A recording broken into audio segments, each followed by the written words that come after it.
también las lagrimales. A veces empieza con las lagrimales, luego va a las salivales, o a veces es exclusivo. Exclusivo, ¿qué quiere decir? De uno u otro. O sea, solo afecta a las glándulas lagrimales o a las salivales.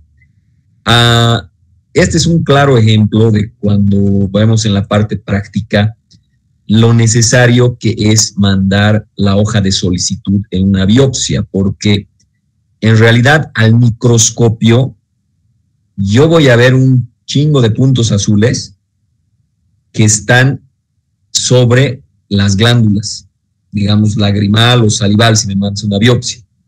Y eso lo podría malinterpretar yo como médico patólogo. Digo, hay inflamación, porque sabemos que el infiltrado se mete, infiltrado es meterse entre, ¿no? Entre los tejidos de leucocitos, es inflamación. Si es neutrófilo o eosinófilo o un polimorfo nuclear, es una inflamación aguda. Y si son mononucleares, o sea, si son macrófagos o linfocitos, es una inflamación crónica. Entonces podría pasar de que me mandes una biopsia de glándula lagrimal, que está aquí por si acaso, no está aquí, y yo te digo inflamación crónica linfocitaria, y en realidad es una enfermedad autoinmune. Entonces, cuidado que alguien piense y diga, toma una biopsia y el doctor va a ver así, soy leucocito, linfocito, que no reconozco el complejo mayor de histocompatibilidad y por eso estoy destruyendo la glándula. No, ojalá sí, porque acuérdense de una cosa, la inflamación es esencialmente protectora, pero 20,000 veces ya me han oído hablar de esto, es potencialmente lesiva, o sea que la inflamación te puede lesionar, puede destruir al tejido normal en el afán de quitar su estímulo, quitar la bacteria, el hongo, el parásito, etcétera, ¿no? Eso ya lo sabemos. Entonces, si en la hoja de solicitud me dices que esa paciente es mujer, tiene 20 y tantos, tiene además sensación de resequedad en el ojo y que no hay causa no has visto ni una otra causa, que además es bilateral y que también tiene resequedad al pasar los alimentos, y me mandas la biopsia, entonces todo eso casa con que puede ser una enfermedad autoinmune, en este caso un síndrome de Sjögren. Si no me dices ni madres en la hoja de solicitud, de hecho yo podría esto diagnosticarlo como en cacho, ¿no ve? Y cuántas veces me han oído hablar ya los que son mis estudiantes de práctica, ¿qué es un diagnóstico de cacho en histopatología? Estamos preguntas. ¿Cómo es? ¿Qué es diagnóstico de cacho? Nadie sabe qué es un diagnóstico de cacho. Del cacho que juegan. Lo que se ve se anota. Lo que se ve se anota y no va a estar mal, ¿no ve? Voy a ver que hay linfocitos que se están metiendo en las glándulas salivales o lagrimales. Entonces van a decir, pinche doctor Villarruel, ¿dónde habrá estudiado patología? No sabe ni madres, yo estoy mandándole para un Sjögren y no me dice que hay linfocitos ahí. Y en realidad te estoy diciendo lo que estoy viendo, pero haciendo correlación una con otra. Diagnóstico cacho, inflamación crónica versus autoinmune. Le vamos a poner vamos a hacer un casito así bonito, un caso clínico, y en ese caso clínico tú me vas a decir que me pides biopsia y yo te voy a mandar un reporte anatomopatológico y tú lo vas a interpretar para casarlo si es una inflamación, es una, ¿cómo se llamará la inflamación de las glándulas salivales o lagrimales? ¿Cómo es? En semiología, ¿qué han aprendido de esto? Me va a quejar el doctor Reinaga. ¿Cómo se llama la inflamación de la glándula lagrimal? O de la glándula salival.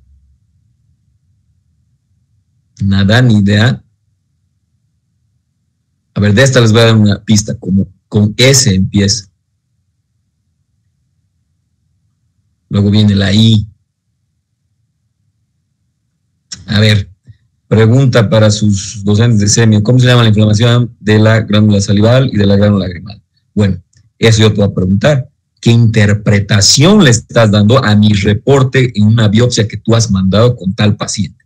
Como les digo, este examen es de aterrizar los conocimientos en algo real, en algo de verdad, en algo que usas con tu paciente, ¿no ve? Entonces nos va a preguntar, ¿el síndrome de Sjögren pertenece a las enfermedades autoinmunes? Porque no. Entonces, como ya habíamos visto, en las enfermedades autoinmunitarias puede haber autoanticuerpos contra núcleo, contra nucleolo, a veces contra citoplasma, muy pocas veces contra membrana. Y esos se llaman ANCA, se llaman ANA, y podrían estar en estos por si acaso. Entonces, si tú haces un examen de anticuerpos antinucleares, en todas estas enfermedades que hemos visto anteriormente podría salir positivo. Y habíamos discutido del valor de la sensibilidad y la especificidad. Va a estar en el examen eso, del diagnóstico. ¿Qué pasa? Y eso sí que puede ser una pregunta interesante. Les digo, es una paciente que la han mandado con de 25 años, con sensación de ojo seco y también de dificultad al deglutir porque aparentemente hay falta de salivación y tiene ANCA positivo, SM positivo. Y además parece que tiene proteinuria. Diagnóstico. ¿Cómo es? Me ha gustado ese caso. Lo voy a anotar.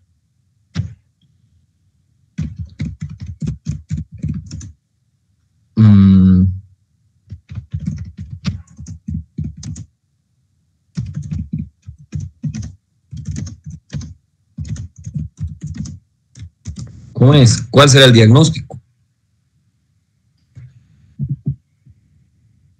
Nada, ni idea. Ni siquiera por probar.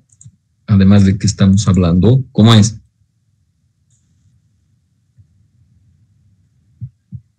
Freddy Vallejo, ¿estás ahí? Así como una sensación, una sesión de espiritismo. ¿No? ¿Estás ahí, Freddy Vallejo? Sí, doctor, presente. ¿Cómo es? ¿Qué te parece? Te ha venido una paciente con sensación de ojo seco, también parece que tiene sequedad al deglutir, y le hemos pedido algunos exámenes de laboratorio y nos sale, digamos, que algunos alterados, una proteinuria, y también nos sale un ANCA positivo y un SM positivo. ¿Qué podrá tener este paciente? ¿Cómo es? A ver, te pongo A, síndrome de Sjögren, B, síndrome de Sjögren y una hipersensibilidad tipo 3 en riñón, D, ABC, no, más bien, ABC, ninguna de las anteriores, y E, lupus eritematoso sistémico. ¿Cómo es? ¿Qué tendrá? ¿El lupus sería, doctor? Exacto, muy bien, Freddy.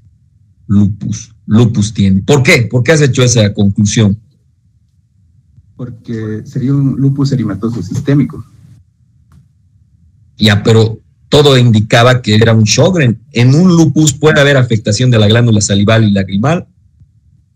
¿Sería una enfermedad autoinmune, doctor? Por eso se llama sistémico. Entonces el lupus puede debutar con un tipo que piensas que es síndrome de Sjögren, pero el Sjögren solo afecta a las glándulas, no es sistémico. Pero el diagnóstico te lo ha dado la clínica más algo que es bien específico pero poco sensible, que es el SMIT, el anticuerpo SMIT. Entonces es un lupus. Pero doctor, nos ha dicho que cuando es la glándula lagrimal y que la sequedad y el Sjögren, es un lupus desde el principio. Muy bien. Ahora vamos. Entonces, en general, los que te joroban y te destruyen son linfocitos TCD4, que van contra las glándulas. O sea, no van, o sea, sabemos que el TCD4 no es un citotóxico, no es un TCD8 que puede destruir directamente, ¿no? Sino que es un colaborador, y el colaborador puede activar la respuesta, puede activar a los linfocitos TCD8 y también puede activar, no se olviden, a los linfocitos B que pueden producir anticuerpos. Pero la la manera de atacar aquí es porque activa una inflamación y posteriormente una inflamación, como es potencialmente lesiva, se resuelve ¿con qué? Necrosis. Esa necrosis es reemplazada ¿con qué? Si se puede regenerar, se regenera, y si no se puede regenerar, tiene fibrosis.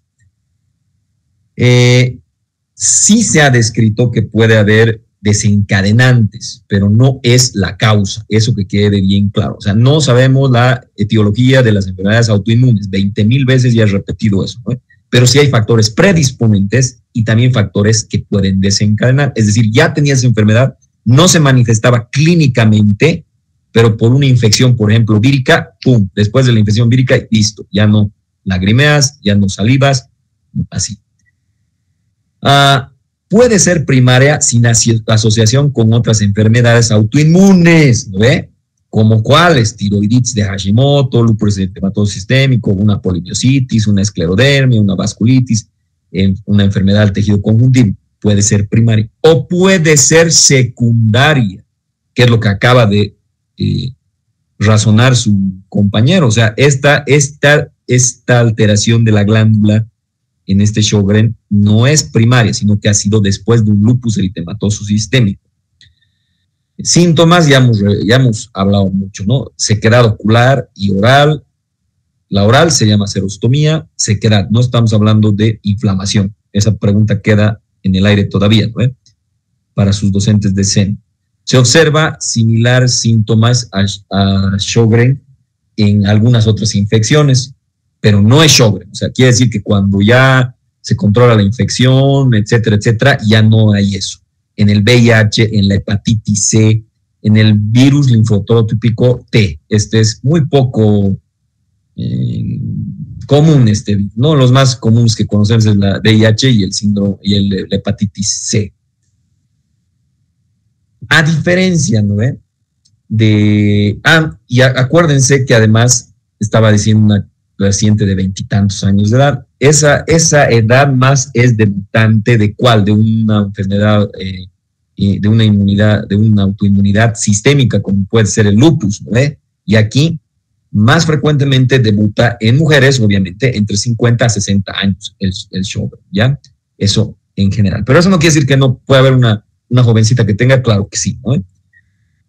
Otros síntomas que se asocian, visión borrosa, quemazón, esto está mal, prurito, dificultad al tragar, reducción de la capacidad gustativa, aumento de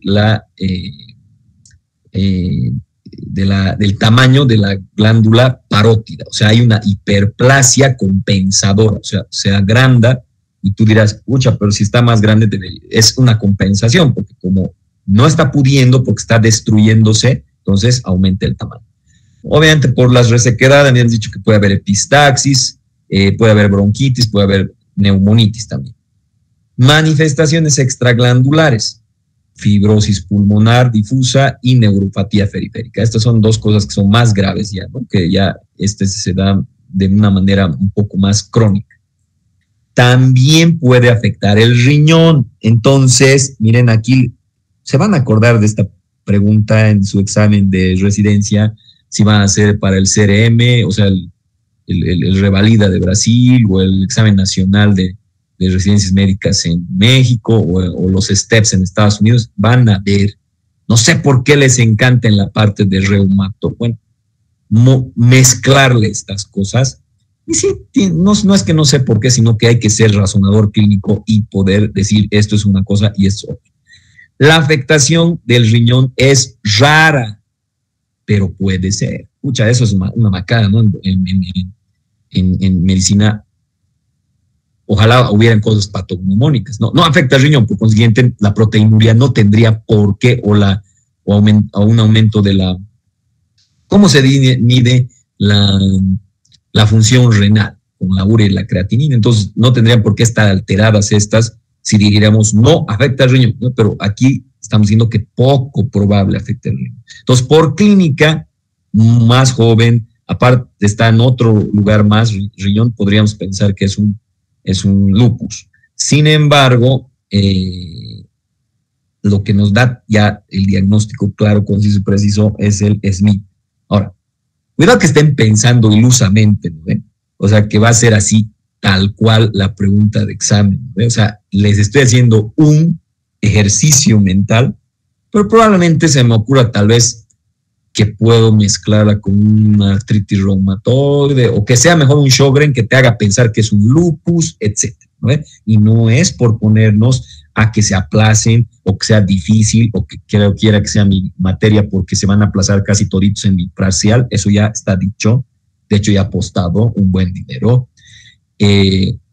No mentira, no es un dinero, pero algo ya apostado, no es porque yo quiero que ustedes aprueben, pero tampoco se puede hacer maravillas, ¿no? O sea, cuando no hay motivación intrínseca no se puede. Es más, les he dicho, hagan su propio parcial y no pueden ni eso. Entonces, no se puede. Pero es porque a la larga tú vas a enfrentarte con un paciente y el paciente merece todo tu conocimiento, todo tu razonamiento clínico, merece todo.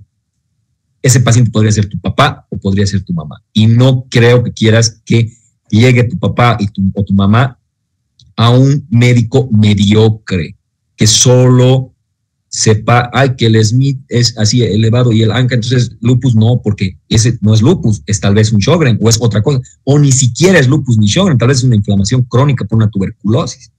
Ese médico es el que yo creo quieres que sea tu papá o merece tu familia, y ese es el médico que yo quiero que te conviertas, ¿sí? Entonces, por eso no es porque yo quiero que se aplacen, esté enojado, no. Necesitamos a los mejores, es lo que les digo. Y hoy día, con todo el dolor de mi corazón en el gastro, también he incidido esto. Si había gente antigua que era muy buena en sus épocas y que no se ha actualizado y ahora tiene déficits, pues no es por creerme más, no es porque creo que soy joven, porque yo ya soy viejo, pero hay que dar paso a los demás, a los que puedan seguir en el ritmo y actualizándose, porque eso es lo que yo creo que merecen nuestros pacientes, ¿no ven? Entonces, extraglandulares, fibrosis pulmonar y también a los nervios puede afectar y también muy rara vez, ¿a quién? Al riñón.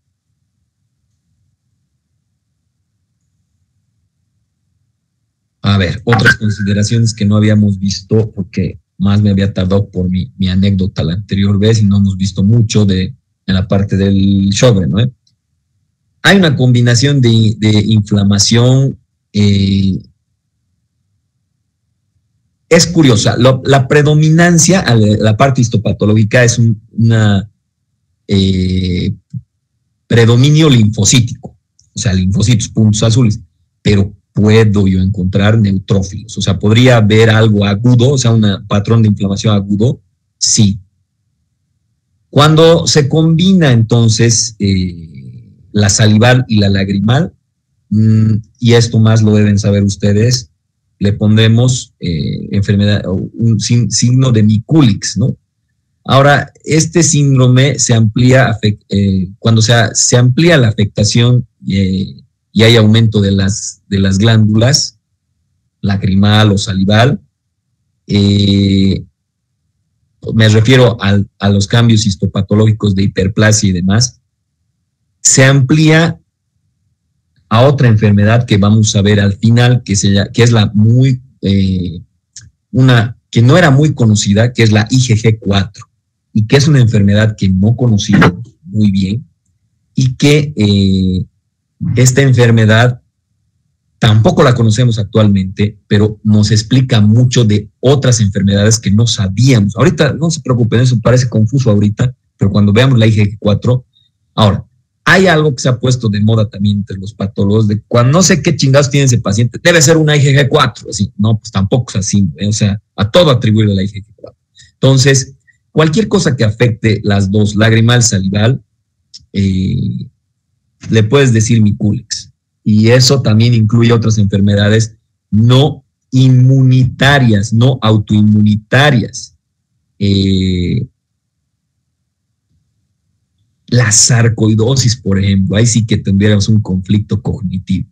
Pero me da miedo preguntar de la sarcoidosis, porque esto se supone que ya han visto en patrones de inflamación hace meses. Pero si les pregunto qué es sarcoidosis, a ver, Cualquier cosa que sepan de la sarcoidosis, ¿alguien sabe algo? ¿Cómo es?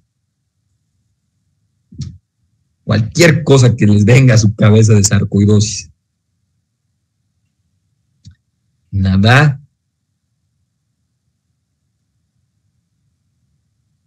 A ver, sesión de espiritismo. Yael, Débora, ¿estás ahí? ¿Vienes del más allá? ¿Nos escuchas?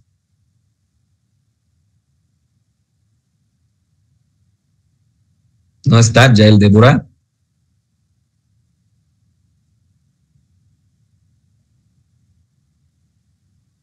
A ver, Jessica. Jessica. No está tampoco. Dentro de los patrones de inflamación crónica, granulomatosa, que habíamos dicho que la inflamación es potencialmente lesiva, esencialmente protectora, y tiene como objetivo destruir, diluir, y si no lo destruye ni lo diluye, lo focaliza, lo engloba, a eso se llama granuloma. Pero hay granulomas que son infecciosos y otros que no son infecciosos. Uno infeccioso es la tuberculosis y otro que no, y no sabes por qué chingados se van formando. Y cuando no sabemos por qué le atribuimos a enfermedades inmunitarias, es la sarcoidosis. Es un granuloma no calcificante, o sea, no tiene que ver con necrosis gaseosa. De hecho, le vamos a meter, a ver qué onda con eso. No voy a ver.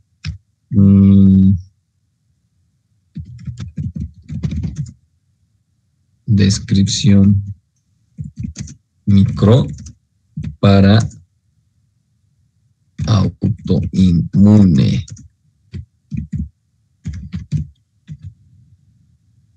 Ya. Entonces,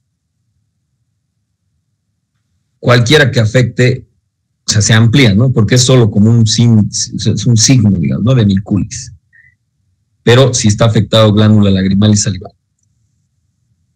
Obviamente que como tienes un chingo de infiltrado inflamatorio constante, cuantas más veces se divide una célula, tiene mayor riesgo de mutación. ¿Por qué? Porque no es nada perfecto. Si tú sales una vez a la calle, tienes riesgo de que te pise un trufi, poco. Pero si sales todos los días, hay más riesgo, ¿ven? Entonces, cuantas más células se dividen, y ya sabemos eso de memoria, en la inflamación el riesgo es de que se convierta, que haya una mutación de protoncogen, y la mutación de protoncogen produce en un linfocito un linfoma. Entonces, tenemos más riesgo de linfoma por la inflamación crónica, además de otros trastornos asociados, es decir, que puedes debutar con un Sjögren y después te puede dar en otro tejido que es cerca, en cabeza y cuello. Por ejemplo, en la tiroides con la tiroiditis de Hashimoto. Entonces, es muy raro decir que alguien tiene una enfermedad autoinmune y es solo de ese órgano. Eso ya hemos establecido muy bien. Los pacientes pueden dar positivo en laboratorio 75% de veces al factor reumatoide, un anticuerpo que es contra la IgG. Y la IgG ¿es aguda o es crónica? ¿Cómo es? ¿Esta inmunoglobulina es aguda o es crónica? Crónica. Crónica. De hecho, la hemos usado mucho para cuando te has enfermado de COVID y ver si tienes IgM e IgG. Si estás con IgM, todavía contagias. Luego tienes IgM y con IgG ya estás pasando a la parte crónica. Y ya no tienes IgM y solo IgG, se supone que ya no contagias, ¿no? Entonces, fíjense cómo tiene ANA positivo en 50-80%. O sea que vale madres este ANA si no tiene algo de correlación. De hecho, hemos dicho que los anticuerpos antinucleares igual los podemos tener positivos y no tener nada, de nada. O sea, igual. Entonces, por un examen de laboratorio no de ANA positivo, no puedes diagnosticar ninguna enfermedad autoinmune. Y peor ser específico en decir es Sjögren o es lupus discoide o es lupus eritematoso. Entonces, sí hay anticuerpos, antígenos, de las ribonucleasas. Este es el SSA-RO y el SSA-B, en el 90%. Pero pueden, ahí te emocionas, ¿no ves? Dices, bien, pues ya. Entonces va a haber un examen de laboratorio que me diga si este es un pinche Sjögren o es un lupus, que luego se ha convertido, o sea, ha destruido también las glándulas lagrimales. Te emocionas, hasta aquí, ¿no ve? Hasta el 90%. Y para terminarla, pero también pueden ser positivos ¿en qué? En lupus. Entonces, nada va a ser, sería, si fuera así, 1 más 1 igual a 2 en medicina, no tendríamos que estudiar tantos años y tal vez solo tendríamos que tener muchas biopsias y muchos laboratorios, y ya con eso, ¿no? Y un robot haría una inteligencia artificial en la computadora, sale esto, entonces igual a esto. No. Entonces, el hecho de que te salga esto en laboratorio no es diagnóstico, pero es altamente sugestivo. ¿Por qué? Porque dice 90% en el Sjögren. Y también, pero puede dar en el lupus. Entonces, si yo les dijera que SSA, SSB es positivo, ANA es positivo y SNP es positivo, ¿a qué le apuntan? ¿Al lupus? El lupus, exacto, porque es altamente específico, pero poco sensible. Es decir, que el SM casi es fija que es su lupus, pero si te sale negativo, no quiere decir que no sea lupus, porque puede ser que tenga lupus y no marque SM. Eso quiere decir, ¿no? En pocas palabras. Ya nos discutimos en la anterior clase de cómo era eso de sensible y específico. Eso es lo más compacto, digamos, del Sjögren. Después vamos a ver un poco más larguito, pero de primera siempre hacemos eso, ¿no? Más compacto. Esclerosis sistémica o esclerodermia es la otra enfermedad autoinmune. Aquí vamos a ver qué. Igual, el mecanismo de lesión es una inflamación crónica, ahí participan los TH2, los B, también tienen que ver con la interleucina 13 y el factor de crecimiento transformante beta. Ya saben que el TH1 y TH2 son subtipos de linfocitos T, ¿no ven? Hay un daño generalizado de los vasos sanguíneos, especialmente los de pequeño calibre, y eso histopatológicamente nos puede dar una señal como proliferación de la capa íntima. La capa íntima, si se acuerdan de histología, ya me da miedo preguntar qué capas tiene un vaso, y la capa íntima es la que tiene endotelio, por si acaso. Entonces puede haber también puedo decir hiperplasia endotelial, claro que sí. Y esto, como ya se acuerdan del capítulo de trastornos hemodinámicos, trombosis y choque, puede activar al factor de von Willebrand. Entonces, finalmente, ¿en qué resulta esto? En un estrechamiento, y el estrechamiento en menor flujo, que se llama isquemia. ¿Y esto en qué? Aquí ya no he puesto, digamos, es necrosis coagulativa, y eso finalmente una fibrosis intersticial y perivascular progresiva de la piel y otros órganos. O sea, el mecanismo de lesión es inflamatorio, autoinmunitario, pero finalmente llega a ser isquémico con fibrosis, ¿no ve? Eso es lo que quiere decir en la parte de patogenia de la esclerosis sistémica o la esclerodermia. La afectación sistémica predominantemente es en piel y tubo digestivo. 50% de los pacientes presentan disfagia por afectación del esófago. Cuando solo es, digamos, de solo el esófago o solo un órgano, es de mejor pronóstico. Cuando afecta a más de un órgano, es de peor pronóstico. Pero un síntoma y signo capital, ya estamos viendo, es que afecta el esófago. O sea que si nosotros vemos que hay algo raro en el esófago y no está explicado por un reflujo, en un helicobacter, una gastritis, una esofagitis, etcétera, podríamos pensar en un autoinmune y en este caso una esclerosis sistémica o esclerodermia. En la esclerodermia limitada puede combinarse con calcinosis. La calcinosis es acumulación de calcio en los tejidos y puede darse un fenómeno de Raynaud, que es estrechamiento y hormigueo por vasoconstricción arteriolar episódica de los dedos. Ya han debido ver esto en SEMI, ven unas fotitos y demás a su lado. También pueden manifestarse signos sintomatológicamente con telangiectasias. Y aquí es donde, dependiendo qué órganos está afectando, se puede llamar síndrome de CREST. Ya después vamos a ver por qué son los acrónimos. O sea, aquí están los órganos que están afectados, esófago, etcétera, etcétera. Otros síntomas comunes son dolor abdominal por obstrucción intestinal, porque hay fibrosis. O sea, ya está habiendo isquemia y fibrosis.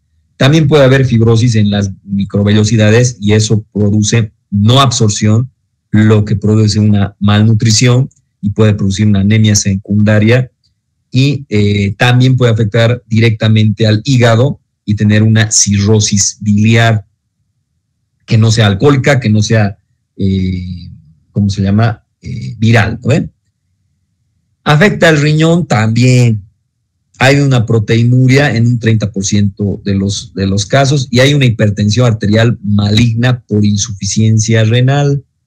O sea, las arterias renales tienen estrechamientos, tienen una isquemia, lo que obviamente por fisiopatología ya saben de memoria que va a aumentar la presión arterial. Entonces, ¿a qué le han llamado ustedes hipertensión arterial maligna según fisiopato o SEMI? ¿Cómo es? ¿A qué le llaman, cómo se llama, hipertensión arterial maligna? ¿Será a una hipertensión arterial que será un cáncer? ¿Cómo es? Pregunta, la dejamos para sus docentes de SEMI. De hecho, esa me gusta. Hipertensión arterial sistémica maligna. Ya.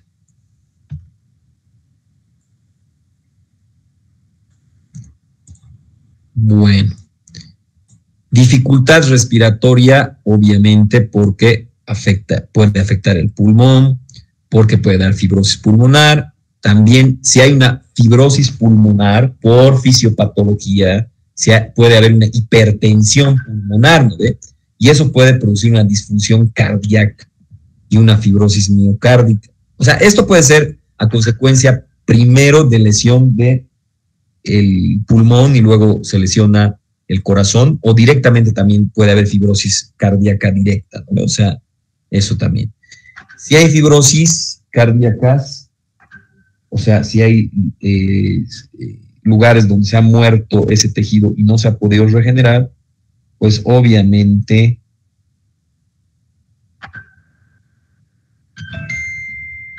espérame un minutito. Estoy en clase en una media hora. Pues obviamente no pasa el estímulo eléctrico y eso puede dar unas arritmias, ¿no ves? ¿Dónde estamos? Aquí, por aquí, arritmias. Y eso puede dar obviamente una insuficiencia cardíaca. Como siempre, más frecuente en mujeres que hombres, pero no es tan alto como quién, como el lupus, ¿no ven? Tanto. 3-1 y también es de viejitos, como en el Sjögren, ¿no ven? Esto en general, pero eso no quiere decir que pueda haber un joven que pueda tener una esclerodermia, claro que sí.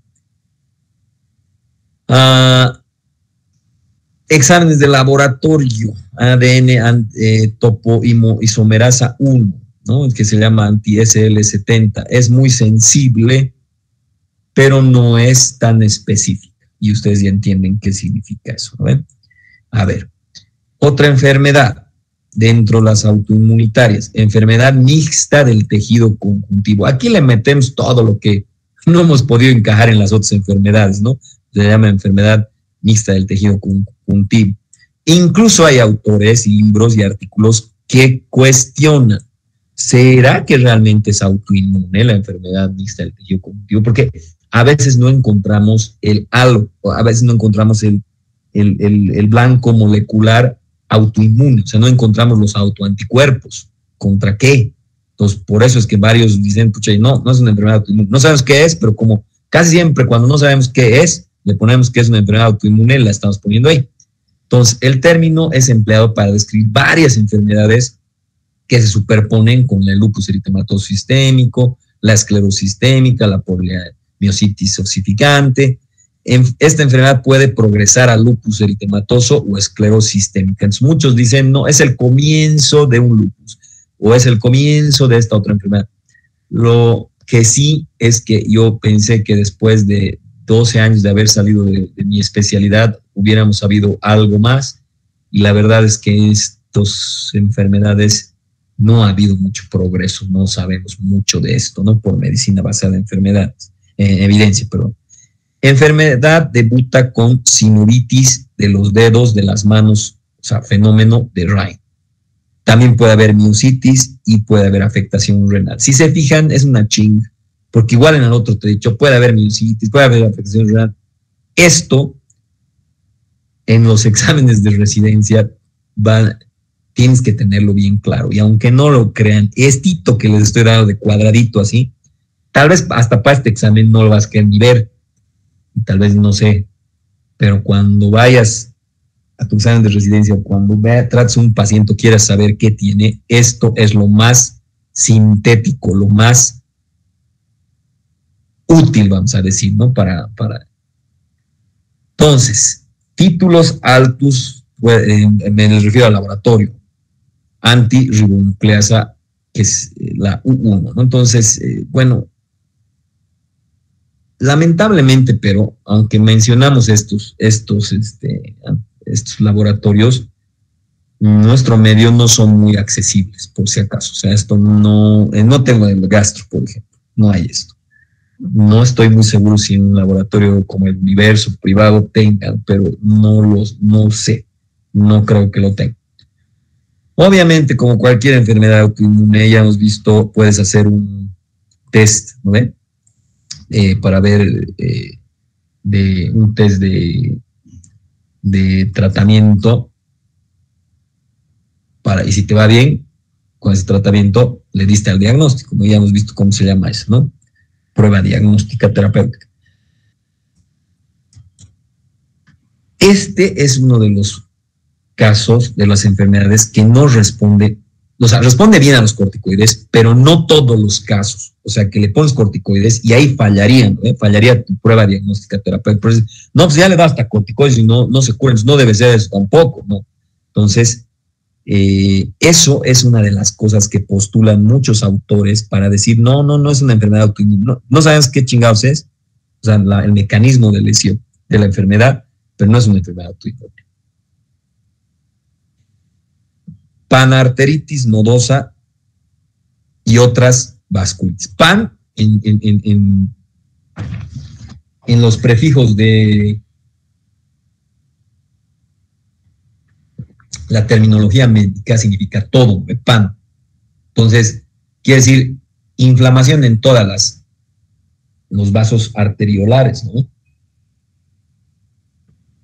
Nodosa ya vamos a ver porque semiológicamente, y esto tal vez lo han visto ustedes, produce una manifestación así macroscópicamente. También es de las enfermedades que estamos dudando. Las ponemos en autoinmune, pero no estamos todavía seguros.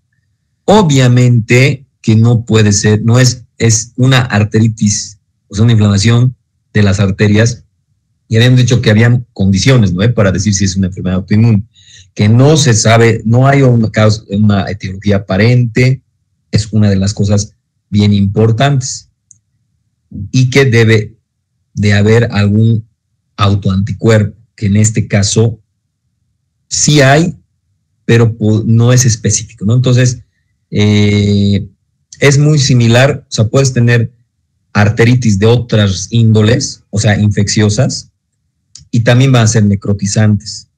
Entonces, esto no es simplemente una biopsia y yo te voy a decir que tiene una panarteritis nodosa. Necesitamos toda la clínica para poder llegar a ese diagnóstico.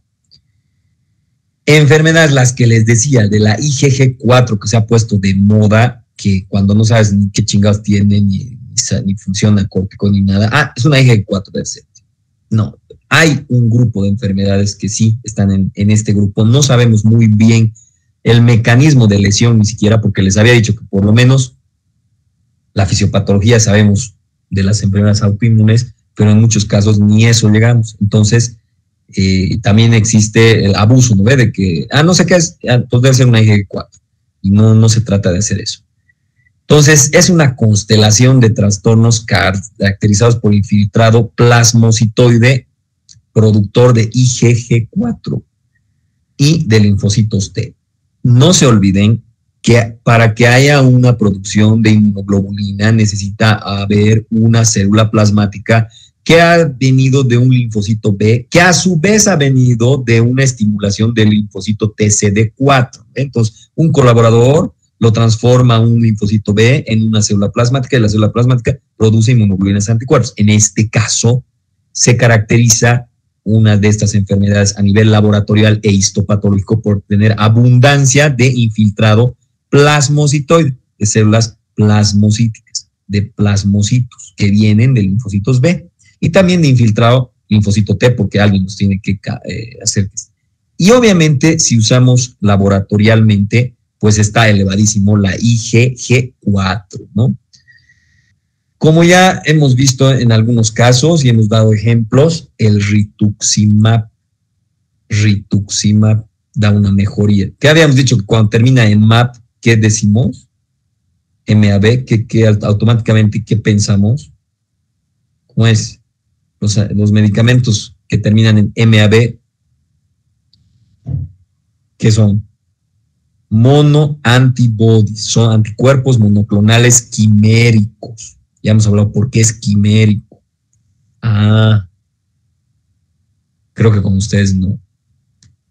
¿O sí? No me acuerdo. A ver, ¿qué es un ¿alguien sabe qué es un quimérico?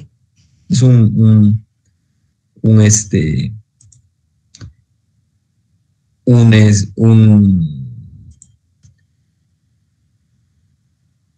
animal quimérico. ¿Sí o no? ¿Cómo es? Tal vez, doctor, que solo existe en la imaginación. No.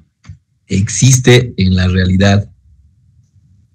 Esto me ha hecho ganar a mí una apuesta de una semana de guardias en México. Un animal químico, doctor, sería como una combinación de varios animales, como sí, una mutación, por así decirlo. Casi no. No es que me he equivocado y que estoy poniendo cualquier soncera aquí. ¿Creen que existe un tigrón o un ligre? ¿Cómo es? Para que no digan que solo se los he mostrado en foto y que puede ser un photoshopeado, fíjense, aquí está.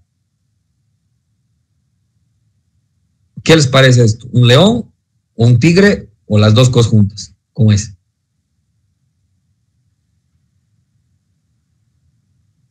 ¿Cómo es? ¿Qué les parece? ¿No les parece nada? Ya. Y esto parece, oh, Dios mío, ¿qué ha pasado? Estamos haciendo experimentos genéticos y demás. No, esto ya hace años que hacemos. Y tenemos algo más aterrizado, que es más común de lo que tú piensas. Ya tenemos quiméricos hace años y no te has dado cuenta. A ver, ¿qué quiméricos puedes ver si vas al campo? Así, facilito. La mula. Una mula. ¿Qué es una mula, Johnny? El cruce de una yegua con un burro. Exacto. Entonces, ahorita ha habido un cruce de un león con un tigre.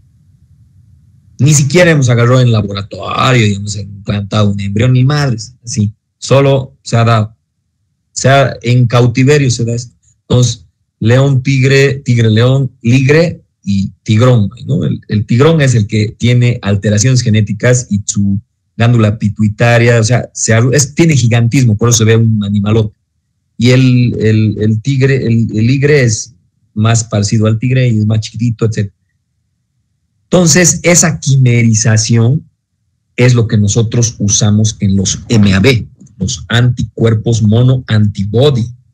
Porque habíamos dicho en alguna clase anterior de que podemos hacer anticuerpos contra lo que nos dé la gana para diagnóstico, para tratamiento, para seguimiento, para pronóstico, para blanco molecular, pero a veces ese anticuerpo que es como una Y, que tiene que unirse a su antígeno, no es perfecto porque se ha hecho en un ratón, se ha hecho en un conejo. Entonces, cuando quieres usar en un tejido humano, no jala muy bien. Es como una llave y su cerradura, y has hecho copiar la llave y la llave tendría que abrir, pero le falta alguito para abrir, hay que lijarle y demás. Entonces, Entonces lo que hemos hecho es quimerizar eso. Agarramos un ratón, un conejo y lo quimerizamos. Alguien se va a decir, ay, Dios mío, ¿qué están juntando genes humanos con animales? Sí, pero echa la ley, echa la trampa. Eso en varios países del mundo está desde hace décadas prohibido. Pero no hemos agarrado realmente un gen humano. Hemos agarrado un gen neoplásico de un cáncer, un gen mutado. A la neoplasia maligna de plasmocitos, de células plasmáticas, se le llama plasmocitoma. Se hemos agarrado al plasmocitoma, un cáncer humano, y hemos quitado unos genes y lo hemos hibridizado, le hemos puesto a un conejo. Y así nos ha salido un chingo de anticuerpos, porque lo podemos estimular al conejo para que salga un montón de anticuerpos, pero además son humanizados. Esos son anticuerpos mono-antibody. Entonces, eso significa rituximab, por si acaso, ¿no? Que es el anti-CD20, que ya, ese sí se los va a preguntar, pero de cajón, porque eso se ve en enfermedades autoinmunitarias, inflamatorias, infecciosas, cánceres, obviamente, ya hemos hablado de los linfomas B, T y NK, etcétera, etcétera, ¿no? En la parte teórica y en la parte práctica, y la vamos a volver a ver en la parte teórica en neoplasias, ¿no ven? Entonces, a ver en qué andábamos. Allá. Bueno, repasando, ¿ve? Hemos visto un chingo de enfermedades autoinmunes. Lo común es la pérdida de la tolerancia. Dentro del lupus eritematoso sistémico y en general las demás enfermedades, pero hemos dicho que, como su nombre dice, es multisistémico, es autoinmunitario, tiene anticuerpos antinucleares, tiene un inicio agudo, una evolución crónica y tiene remisión y recaídas, remisión y recaídas. Hemos dicho que la fiebre no es sinónimo de infección, que puede haber fiebre hasta en tumores, en cánceres, ¿no ve? Y no es sinónimo de infección. Obviamente hemos dicho que es mucho más frecuente en mujeres que en hombres y que tiene algo que ver también con la edad, porque en mujeres ya posmenopáusicas hemos dicho que esto se va como nivelando, es 2-1, ya casi es igualito entre hombres y mujeres, ¿no ven? Mayor, obviamente tiene una incidencia mayor en raza negra. Eso ya habíamos mencionado. Tiene un espectro grande, ¿no ve? Algunos autoanticuerpos reconocen componentes nucleares, otros citoplásmicos, otros nucleolares, hemos dicho, ¿no ve? Pero muy pocos tienen que ver con la parte membranal. Estos pueden ser útiles en el diagnóstico y en el tratamiento y hasta en el pronóstico, ¿no? Pero no son específicos. Ya habíamos mencionado los anti-DNA, antiproteínas histonas, no histonas y antinucleolares. Pero uno que es súper específico pero poco sensible es el SM, que ya hemos visto, ¿no? Smith. Aquí está, ¿no? Detección con inmunofluorescencia. Esto es lo que se ha puesto de moda también con el PCR y demás. Antes esto solo lo veíamos así como en la Facultad de Medicina en investigación. Ahora casi hay no sé cuántos laboratorios que hacen PCR por el virus del coronavirus, ¿no ven? Entonces no hay mal que por bien no venga, se ha quedado la tecnología y por inmunofluorescencia, pero no son específicos casi ninguno, a excepción de ¿quién? Del SM, ¿no ve? Pero no siempre, o sea, que seas SM negativo no quiere decir que no tengas lupus, ¿no?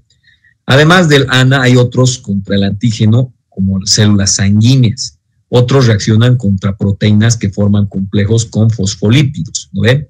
Entonces hay un síndrome antifosfolipídico en 40-50% de los lupus eritematoso sistémico, lo que puede generar y puede ser un síntoma anticipado que me puede alertar son abortos a repetición sin ninguna causa aparente, ¿no? También habíamos dicho que hay un factor que puede activar la coagulación, entonces podemos tener una trombosis asociada y esto puede producir isquemia en la placenta y ser la causa de abortos espontáneos. Ojo que no tiene nada que ver con lo que vamos a ver de la IgG4. La IgG4 es causa de abortos frecuentes, pero no es por este mecanismo, ¿ya? Entonces también está asociado a un síndrome antifosfolipídico primario. Sabemos que por eso preguntamos en la familia, ¿no? Si alguno de los familiares tiene, pucha, ya es medio grave, o sea, y es mujer y tiene síntomas y eritema en alas mariposas, entonces hay que nomás estudiarle, ¿no? Eso es importante. Ya hemos visto la incidencia en gemelos, pero no quiere decir que si tú eres gemelo monocigótico, monocoriónico y uno tiene lupus, que el otro así a huevo va a tener lupus. No, no es así. Por eso es que no podemos atribuirle la hepatogenia a la parte, digamos, totalmente a la parte genética, y es muy multifactorial, por eso le ponemos, ¿no? Entonces, tenemos que tomar en cuenta factores genéticos, factores inmunitarios y factores ambientales. Los factores inmunitarios, obviamente esto tiene que ver con la tolerancia que hemos visto, ¿no? La tolerancia central, la tolerancia periférica, pero básicamente es que no reconocemos a nuestros linfocitos autorreactivos y eso puede producir tanto una respuesta humoral como también una respuesta celular. En la parte de factores ambientales se ha visto relacionado con la luz ultravioleta, con algunos fármacos, que hemos dicho que algunos fármacos pueden dar una pseudo reacción tipo lupus eritematoso sistémico, pero también hemos visto que esos mismos fármacos pueden ser factor desencadenante. O sea, le das un fármaco, te da el lupus y después, aunque le quites los fármacos, no se quita. Se ha visto también relación con las hormonas sexuales y eso es obvio que lo íbamos a estudiar. ¿Por qué? Porque hemos visto que muy frecuentemente, o sea, es 9-1, de mujer a hombre, entonces, y hemos tenido que estudiar esa parte. Sin embargo, esto de los factores hormonales se han visto no tanto como factores etiológicos o patogénicos, sino solo como factores desencadenantes simplemente. Entonces, hay factores externos como la apoptosis, alteración del linfocito B y T, la autotolerancia defectuosa. ¿Qué quiere decir esto? Hay algunas enfermedades que hacen que se rompa tu célula y cuando se expone lo de adentro de tu célula hacia afuera, entonces tu sistema inmunitario a veces no lo reconoce como propio.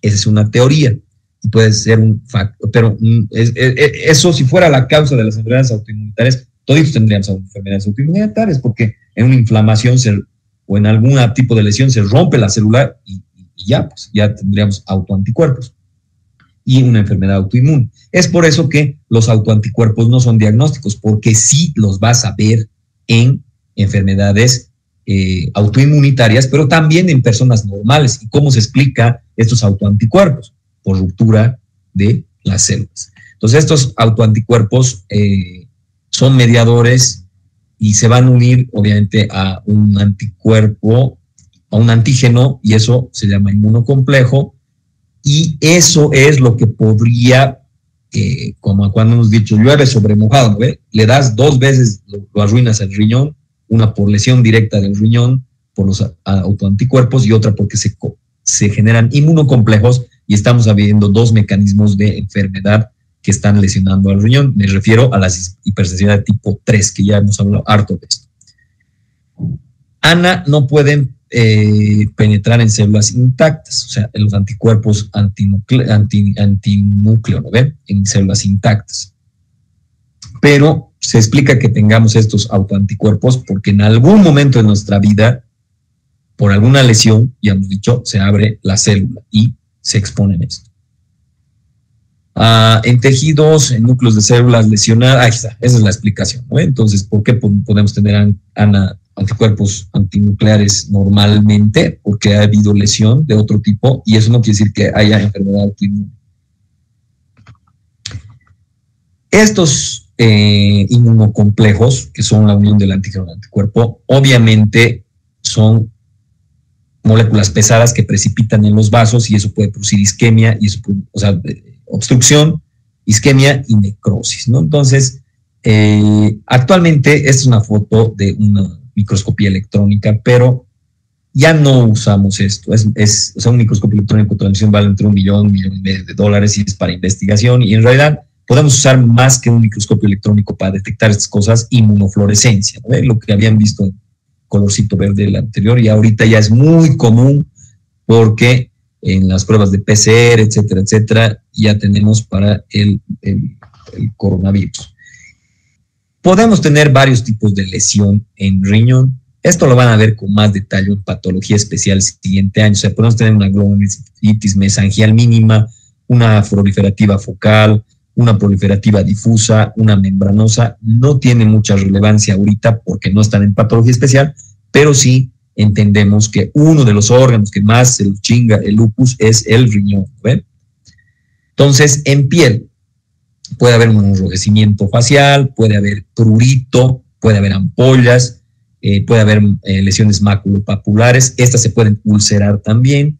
A la histología hay degeneración vacuolar de la capa basal. Aquí podemos ver eso. O sea, esto es epitelio y esto es la dermis. Esta es la epidermis, esta es la dermis, y aquí estamos viendo que hay ese depósito de inmunocomplejos. Pero esto es más para la parte de la residencia de los patólogos, etcétera. Con que digan que hay inmunocomplejos metidos entre la unión dermoepidérmica, ya entiendes que está viendo una enfermedad autoinmunitaria y que probablemente puede ser una manifestación de un lupus sistémico o también de un lupus discoide, ¿no?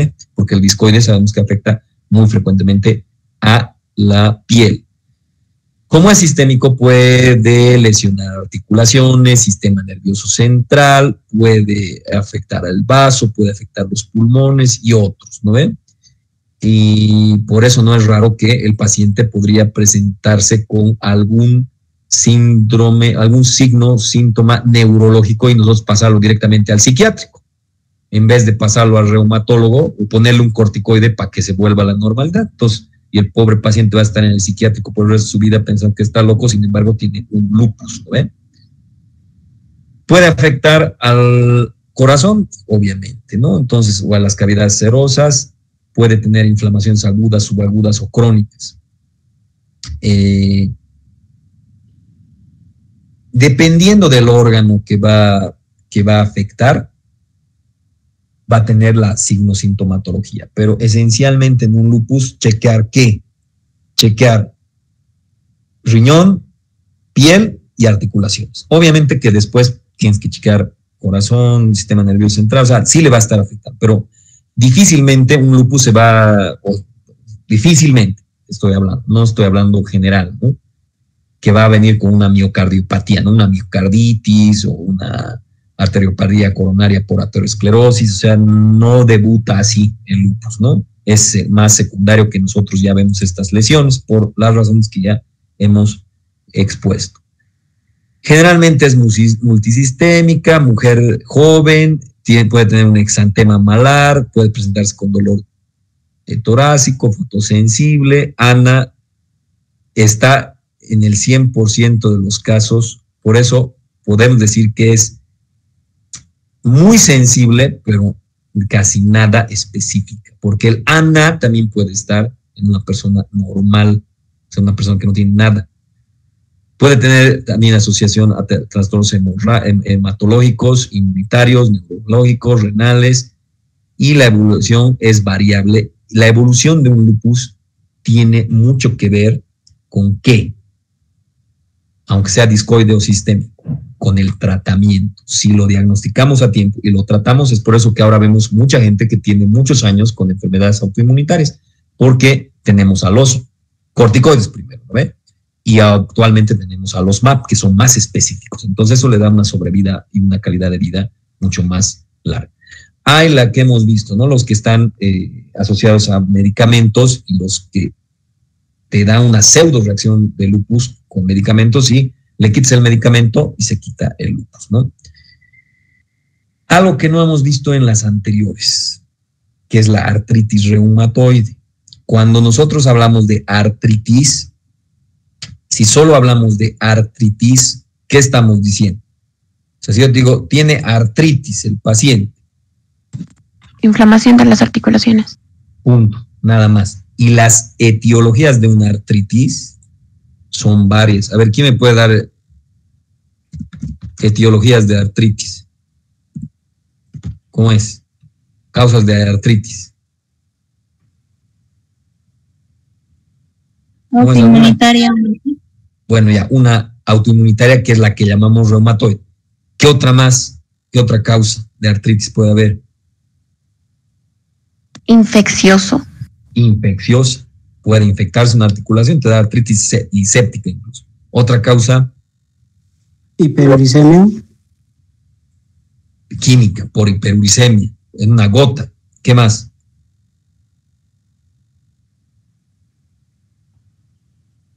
Nada. Solo tienen que acordarse los que han sido mis estudiantes qué causas en general hemos visto de todas las enfermedades físicas, químicas, microbiológicas, inmunológicas, psicosociales, neoplásicas. Ya me han dicho químicas, ¿no ve? Ya me han dicho inmunológicas, ya me han dicho microbiológicas, una infecciosa. ¿Cuáles más faltan? Por un trauma, doctor. Física, trauma o movimientos repetitivos, ¿no ve? O sea, si haces cosas en tu trabajo, no sé, si es costurera o alguna cosa de esas, puede dar.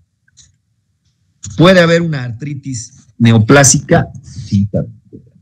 ¿Puede haber una causa de artritis psicosocial? Sí, lo vamos a tocar en la siguiente clase. Entonces, si muchas veces tú tienes artritis y asumes que ya tiene una artritis reumatoide, asumes que ya es una enfermedad autoinmunitaria y que está deformando las articulaciones, sin embargo, y lo vemos diario en el gastro, ¿no? Porque atendemos a todo el complejo hospitalario, bien en patología y a todos los segundos niveles, y mandan allá, es una artritis reumatoide, ¿no? Y la biopsia sale que tienen cristales de urato o tienen pus y demás, y eso le tenemos que dar una interpretación. Bueno, hasta aquí, dudas, preguntas, observaciones. Bueno, entonces nos estaría faltando alguito de las enfermedades autoinmunitarias. Entraríamos el miércoles a las inmunodeficiencias, que en general las inmunodeficiencias primarias, que son las genéticas, son una friega, pero por suerte no son muy comunes y pues es un diagnóstico de descarte, por eso no las vamos a ver así mucho, que el gen, que no sé qué, porque en realidad no está al alcance tampoco hacer una secuenciación genética para sacar si es una ligado al cromosoma X y demás. Nos vamos a abocar a la que es muy común, que es la inmunodeficiencia secundaria a el VIH-Sida, y vamos a hablar mucho de esto. Y de ahí nos faltaría simplemente lo que hemos dicho que no entraría en teoría en enfermedades o trastornos o patologías del sistema inmunitario, que son los rechazos agudo, el hiperagudo, el agudo y el crónico. Y eso esperemos a ver si podemos terminar hasta el miércoles o más tardar hasta el lunes, y el lunes o martes de la siguiente semana ya entramos al tema que me apasiona,